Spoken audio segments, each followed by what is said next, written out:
இறைவன் நமக்கு நிறைய கிஃப்ட் கொடுத்துருக்காங்க இயற்கையாகவே. அதை நம்ம பயன்படுத்தாமல் தான் விட்டுட்டோம். இயற்கையாக கிடைக்கிற இந்த கத்தாழையில் நிறைய பெனிஃபிட் நமக்கு இருக்குது.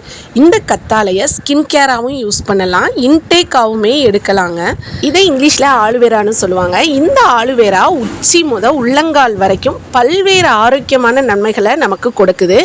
இதை ஒரு மூலிகை பொக்கிஷம்னே நம்ம சொல்லலாங்க. இதை நம்ம டைரெக்டாக சாப்பிட்றக்கூடாதுங்க.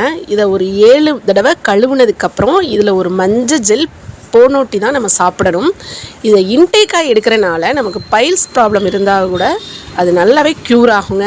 இந்த கத்தாழையில் ஹேருக்குமே நல்ல ஒரு சொல்யூஷன் இருக்குது.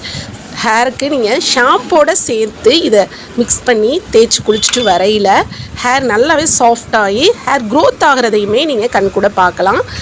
ஸ்கின் கேர், ஹேர் கேர், பாடி கேர்னு ஒரு கத்தாழையில் எவ்வளோ ஒரு ஹெல்த் பெனிஃபிட்ஸ் இருக்குது பாருங்கள். இதை ஏன் நம்ம மிஸ் பண்ணணும்?